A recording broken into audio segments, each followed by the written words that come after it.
მთელი დღის განმავლობაში მშვიდად მიდიოდა ხმის მიცემის პროცედურა, მაგრამ როდესაც მოახლოვდა ოქმის შედგენის დრო, თავმჯდომარეზეც და ქართული ოცნების წარმომადგენელზეც მიმდინარეობდა ზეწოლა გარედან. ურეკავდნენ ტელეფონზე და არ აძლევდნენ ოქმის დაწერის საშუალებას. ამავდროულად პარალელურად გვერდზე საარჩევნო უბანზე იყო შეჭრილი სპეცრაზმი, რაც შიგნით ყველამ გავიგეთ, დამკვირვებლებიც წარმომადგენლებიც ყველანი მოექცენ შიშის ქვეშ, ვერ წერდნენ ოქს ერთ-ერთი, თავმჯდომარეს თავს იკავებდა კომისიის წევრებიც უყველანი. ბოლოს რვა დაიწერა ოქმი, ამოვიდა პოლიციელი, მე რაც დავინახე, ცარიელა ოქმზე მოაწერეს კომისიის წევრებმა ხელი. შესაძლებელია ის იმ ოქმში ვინმე ჩაწერა რამე რიცხვი თვითნებურად. თქვენ აწარმოებით დაცვლას? კი, მე ვაწარმოებდი, ფუნქცია მქონდა, ყუთში ჩავარდნი თითოეული ბიულეტენი, უნდა აღმერიცხა სპეციალურ ფურცელზე. ჩემთან დაფიქსირდა ასეთი მონაცემი.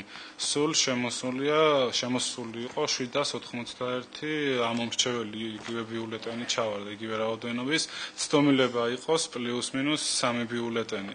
და აქედან აგრეთვე დავთვალე ხმის დათვლის პროცესში მივიღე მონაწილეობა და ქართული ოცნების ქართულ ოცნებას ხმა მისცა მაჟორიტარულში 465 ამომრჩეველმა, ხოლო პარტიულში 475%-მა. დაახლოებით ხმების 60% აიღო ქართულმა ოცნებამ.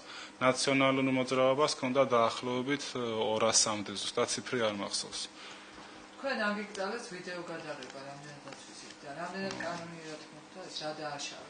ვერ გეტყვით, დავტოვე ვიდეო კამერა ოთახში, სადაც ვაწარმოებთ გადაღებას, გავედი საჭმელად. და თავმჯდომარე მითხრა, რომ მე ამის უფლება არ მქონია და დამიწერა საჩივარი. გამორთე კამერა, აღარ გამიწევია. უსაფუძოდ და არასამართლიანად დაგიწერა ეს საჩივარი, ვინაიდან ამას ვერ ვიტყვი. კამერის გარეშე ოთახის დატოვების უფლება მქონდა. რავი, თავმჯდომარე მეუბნეოდა, რომ არ მქონდა და მე ვიცოდი, რომ მქონდა და მოვიდნენ შესაბამისი უფრო კომპეტენტური ხალხი და იმათმაც მითხრეს, რომ მე ვიყავი დავნაშავე და არ ვიცი, იურისტი იყო ვიღაც, ორი პიროვნება იყო კიდე მოსული. კიდევ აქვს რაღაცა მტკიცებულებები. აი ბიულეტენებთან დაკავშირებით ფოტო. უბრალოდ ფოტო გადავუღე ბიულეტენების სისქეს. სქელი რაოდენობა ბიულეტენების არის ქართული ოცნების მიღებული ხმები,